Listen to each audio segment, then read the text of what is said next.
Tuhan Yesus menuntut apa? Ketika dia membawakan tubuhnya, roti dan anggur, dia menuntut apa dari kamu semua? Saya tanyakan. Untuk apa Tuhan Yesus dari kamu? Kekudusan kamu. Dengar, Tuhan Yesus minta kekudusan kamu, bukan minta 1/10 dari hartamu. Ketika Yesus datang menyerahkan tubuhnya, ini kita bicara Melkisedek, bicara imam kita yang sekarang, bukan bicara imam Lewi. Dengar, ketika Kristus menyerahkan tubuhnya, roti dan anggur, dia minta apa dari semua orang Kristen? Minta apa Tuhan Yesus sama kau? Minta ketaatanmu. Makanya sudah saya bilang, kamu jangan ikut peraturan manusia. Ini kata Alkitab. Kamu membaca tetapi kamu tidak mengerti. Kenapa? Takut kau nggak dapat perpuluhan lagi? Iya. Halo Bu Hesti. Halo, salam Agatha. Salam Bunda. Ada yang mau ditanya? Pertama saya mau mengucapkan terima kasih buat Agatha yang bisa memberikan penerangan, terutama saya juga Kristen ya, memberikan penjabaran dan pengertian yang lebih hakiki tentang firman Tuhan. Terima kasih Agatha. Hakiki nggak tuh? Ngeri kali ya bahasanya. Mantap. Agatha ada lucunya juga ya. Kenapa? Ada lucu-lucunya, jadi kita nggak bosan gitu ya dengarnya ya. Sengaja ini emang disetel lucu, sebenarnya emang enggak. Biar ada aja yang kalian pikirkan ya, biar ada yang mau kalian komentari gitu. Naruh aku pe. Naruh aku pe songoni dotot. Jangan banyak, nggak ngerti aku, kasih kecil aja. Ya silakan, ada yang mau ditanyakan lagi Bu? Ada, Agatha, saya mau tanya nih, dalam kehidupan sehari-hari kan saya orangnya sensitif dalam arti kata saya gampang tersinggung gitu loh. Nah, mungkin tanpa disadari ya, orang mengucapkan kata-kata yang membuat saya tersinggung gitu kan Agatha ya. Saya sudah memaafkan, ini ajaran kasih, kita kan harus memaafkan ya orang bersalah kepada kita. Jadi saya sudah memaafkan orang tersebut, tapi saya tidak mau dekat lagi dengan dia. Apakah itu salah menurut ajaran Kristus? Karena saya tidak mau tersakiti lagi gitu loh. Jadi saya menjaga jarak dengan orang tersebut. Apakah sikap saya ini salah? Enggak, itu udah benar. Benar ya? Memang seharusnya seperti itu. Benar. Karena kan kita tahu kemampuan kita di dalam menahan rasa sakit hati gitu kan. Jadi jaga jarak itu sebenarnya hal yang baik dilakukan. Asal yang penting jangan nggak ke gereja aja itu ya. Kalau itu saya tetap terapkan gereja, dan anak-anak saya juga saya tetap terapkan itu, hari Minggu tetap ibadah.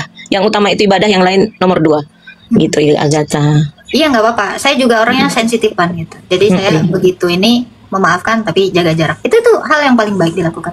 Gitu ya. Satu lagi Agatha boleh? Silakan. Satu lagi begini, itu termasuk dengan mertua saya. 23 tahun saya jadi menantu ya, tapi dia kurang menerima saya begitu, dengan penilaian yang mungkin menurut dia saya ini tidak termasuk kategori menantu yang dia inginkan gitu loh. Nah, saya sudah berusaha untuk mendekatkan diri dan berusaha untuk bisa menerima saya sebagai menantu gitu. Tapi dia tetap sampai detik ini tidak mau menerima saya. Terus saya melakukan itu juga gitu. Saya berdoa, saya bergumul dalam doa supaya mertua saya ini bisa menerima saya. Tapi sampai detik ini tidak gitu. Dan saya jadi putus asa dan mundur gitu. Saya mundur untuk tidak mendekati kembali gitu Agatha. Apakah saya ini juga salah gitu loh? Sebenarnya kalau Ibu sudah mendoakannya itu sudah bagus gitu. Iya. Jadi sebenarnya yang harus Anda pikirkan adalah bagaimana Allah menerima kita. Apakah kita layak di hadapan Allah? Bukan layak di hadapan manusia. Ya kalau Ibu Anda sendiri seperti itu, tidak mau membuka hatinya, ya sebenarnya dia yang sudah berdosa terhadap dirinya sendiri gitu. Oh begitu ya. Nah, jadi kalau Bu Hesti, lakukanlah tugas Ibu Hesti sebagaimana seorang menantu kepada mertuanya. Udah, itu sudah saya lakukan.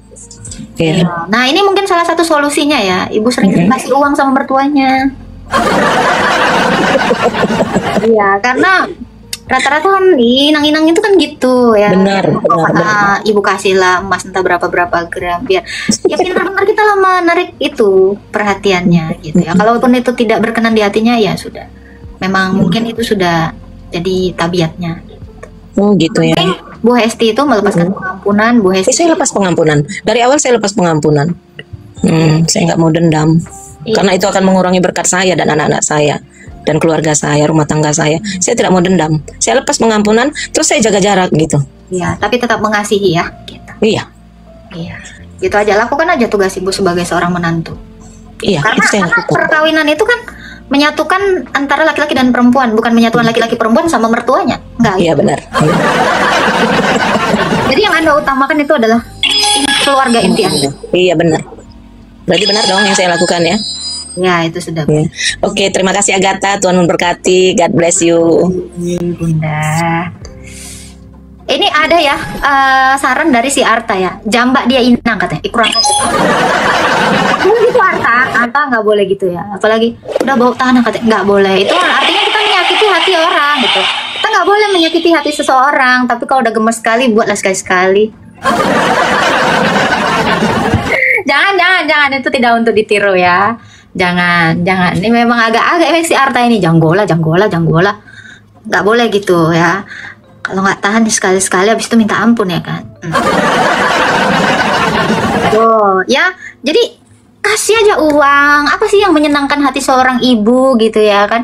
Ya kau dapol lah dia. Arta, si Arta kan paling jago itu ya. Pandai-pandai kau lah, kau bawa lah. Jangan kau bawa martabak ya, itu masa-masa waktu mau pacaran. Nggak laku martabak sekarang. Ya, halo Kak Agatha. Iya, silakan. Ada yang mau ditanya Pak? Ya, saya mau bertanya tentang kekristenan Kak Agatha. Jadi, bukan yang terlalu teologis sih. Tentang tentang persepuluhan. Apakah bisakah persepuluhan atau nggak bisa lagi itu? Maksudnya apa persepuluhan tidak bisa lagi apa? Tidak bisa lagi cerai? Ya, maksudnya masih dilanjutkan karena dibilang kan di perjanjian baru sudah nggak berlaku lagi. Karena katanya laku, nggak ada imamnya, nggak ada imam Lewi. Apa yang mau kita kasih sama imam Lewi gitu loh? Oh, jadi karena nggak ada imam Lewi, jadi nggak boleh. Nah, ini loh, nih makanya baca Amang. Coba aku panggil kau Amang lah ya. Oke. Coba buka Ibrani 7. Ini ya. Ayat 11 ya. Karena itu, andai kata melalui imamat Lewi telah tercapai kesempurnaan, sebab karena imamat itu umat Israel menerima Taurat. Jadi ada hukum memberikan 1/10 itu karena ada Lewi. Kalau tidak ada imamat Lewi, apa yang mau kita kasih? Itu kan? Oh, berarti karena persepuluhan itu diatur dalam hukum Taurat. Iya, itu kan diberikan Taurat itu untuk apa? Untuk Lewi gitu loh. Lalu Mbak Agatha keimamatan Melkisedek yang menerima 1/10 dari Abraham, di mana Yesus Kristus adalah menjadi imam menurut imam keimamatan Melkisedek. Gimana ceritanya juga supaya Apa yang dibawa memang? Apa yang dibawa Melkisedek? Abraham memberikan 1/10. Iya. Lalu yang dibawa Melkisedek apa? Dia membawa anggur dan roti ya? Ya udah.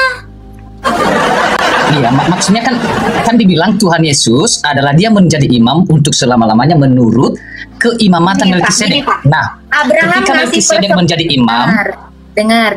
Anda kan nggak ngerti nih. Abraham memberi 1/10 dari miliknya kepada Melkisedek. Melkisedek membawa roti dan anggur. Memangnya Melkisedek membawa kurban kambing? bukan persoalan itu Kak Agatha. Dengar. Kau harus paham sampai sini. Lewi diberikan 1/10 itu karena Lewi itu yang mengorbankan semua kurban itu.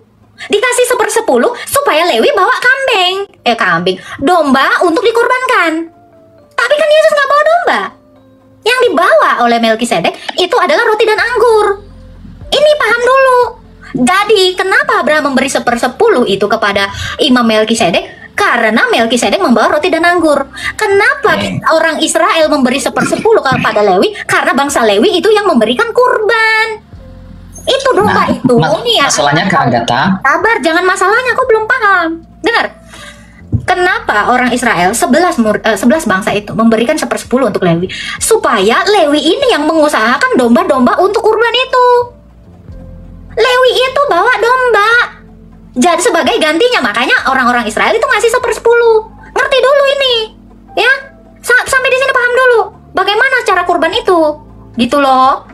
Jadi kalau Abraham memberikan 1/10, maka Kristus itu memberikan roti dan anggur.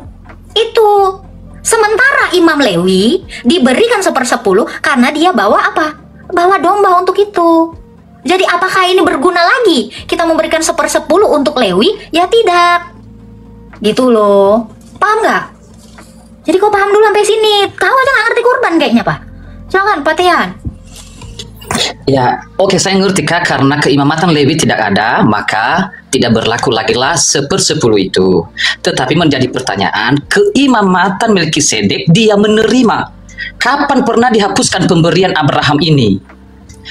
Saya ngerti maksud Kak Agatha bahwa karena Lewi sudah tidak berlaku lagi keimamatan mereka menurut hukum Taurat, maka tidak perlu lagi. Nah, dikatakan di Ibrani keimamatan Melkisedek untuk selama-lamanya. Ketika dia menjadi imam, yang kita tahu, atau mungkin pertanyaannya apa sih yang Coba dibaca, coba dulu aja baca Ibrani itu. Coba baca pelan-pelan. Iya, di dalam artinya kan bahwa keimamatan Kristus adalah menurut keimamatan Melkisedek. Oke? Nah, keimamatan Melkisedek apa Kak Agatha? Silakan jelaskan kepada Anda. Anda kan waktunya sekarang menjelaskan. Anda kan lagi berdebat untuk itu. Saya tidak, makanya sebenarnya saya hanya bertanya, karena keimamatan Melkisedek, Abraham memberikan 1/10.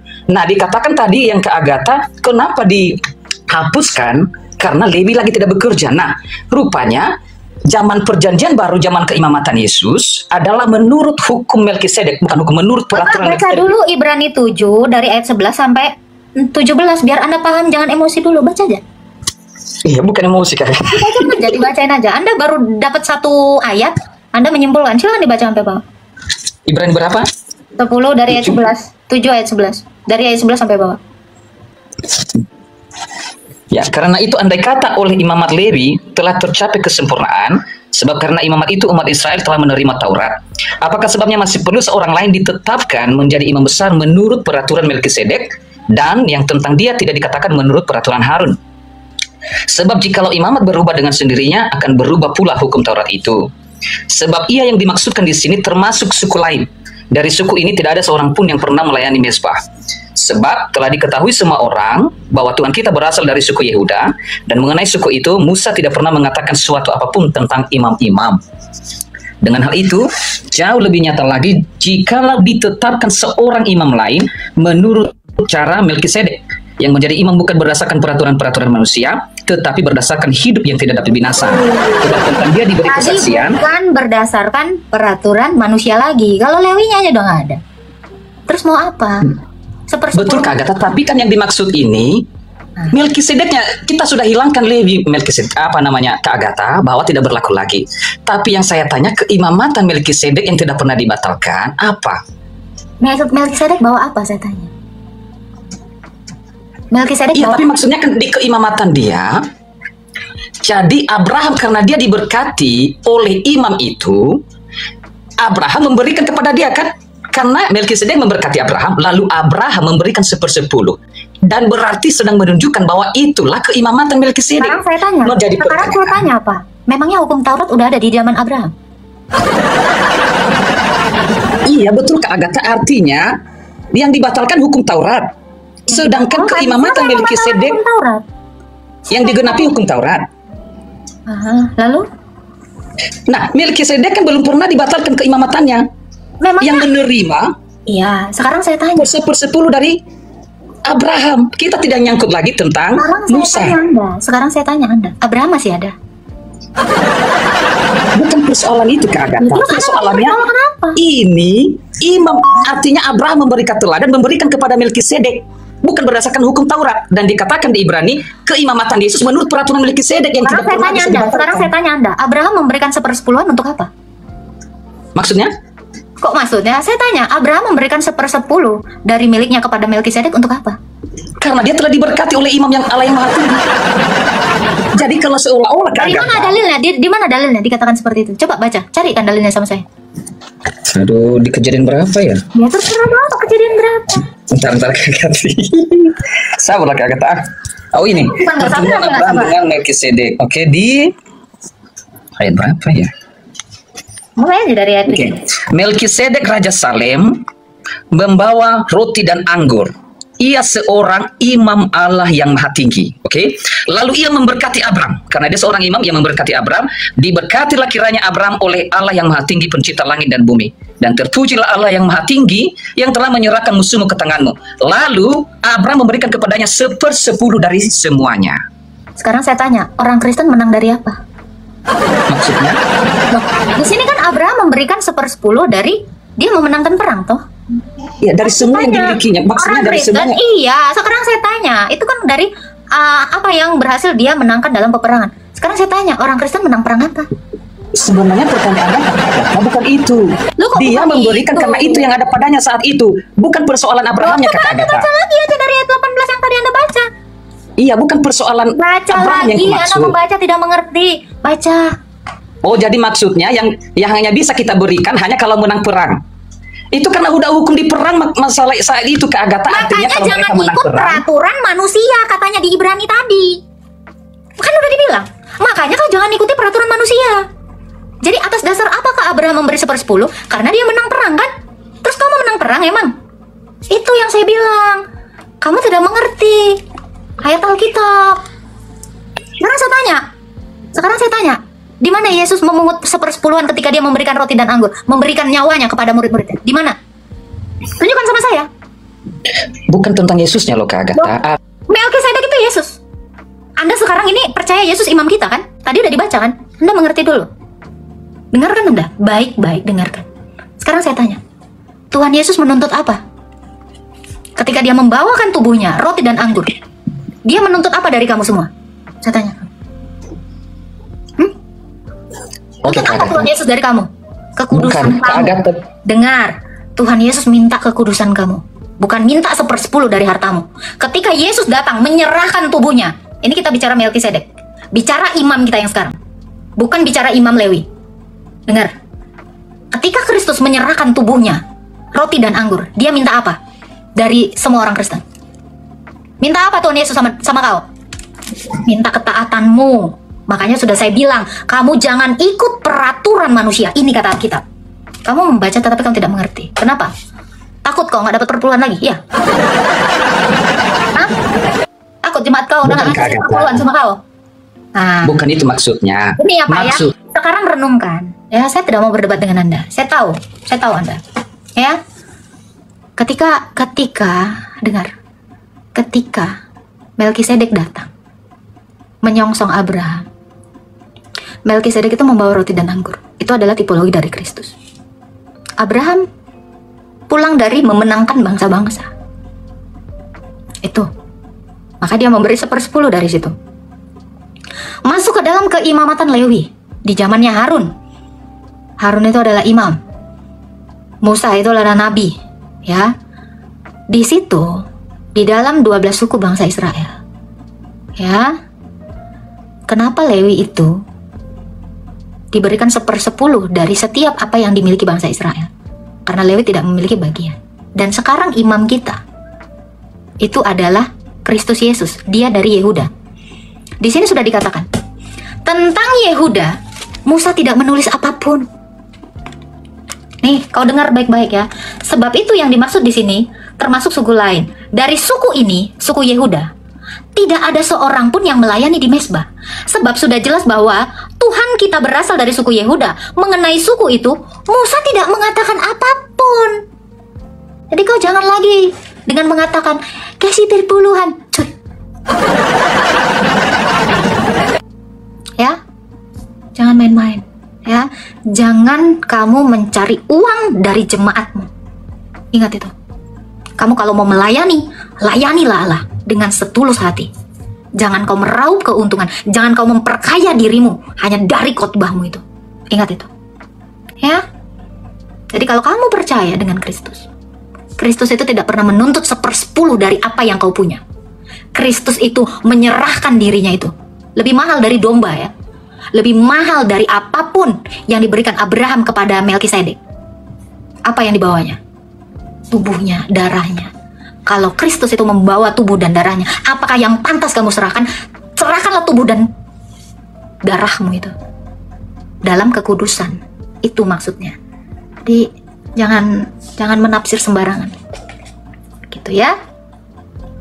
Jangan ada lagi di antara kalian yang menggunakan kata 1/10 demi kekayaan kalian. Ingat, Matius 7 ayat 23 itu sangat panas.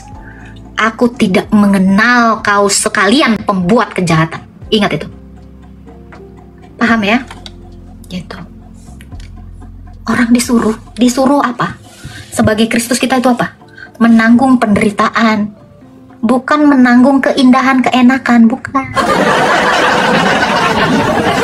Jangan seperti itu. Stop kalian menyiksa jemaat-jemaat kalian dengan memaksakan 1/10. Biarkan mereka memberi karena kepemimpinan kamu itu baik. Jangan paksa mereka. Ingat itu. Dan jemaat juga, kalau memang kamu bergereja di situ, kalau kepemimpinan penatuamu itu baik, kau patut menghormati dia 2 kali lipat. Bahkan bukan 1/10, 20. Bayangkan itu. Dan untuk jemaat yang tidak mampu, berikan sesuai dengan keikhlasan hatimu. Jangan dipaksa. Orang-orang banyak yang menderita gara-gara dipaksa seperti ini. Ya, seperti itu. Jadi lakukanlah pelayanan yang baik. Maka kamu patut dihargai dan dihormati karena pelayananmu, bukan karena kau paksa mereka bayar 1/10. Ya, judulnya ikhlas. Iya dong, kalau nggak ikhlas apa gunanya? Kalau mau duit, kerja, gitu ya. Jadi nggak ada lagi tuh. Apa sih persembahan yang pantas kita berikan kepada Kristus? Ya, apa? Kekudusan kita. Hartamu itu nggak ada gunanya di depan Allah, gitu loh. Apa? Seperti itu, Pak. Jadi jangan maksa gitu loh. Nggak ngerti ayat kok maksa.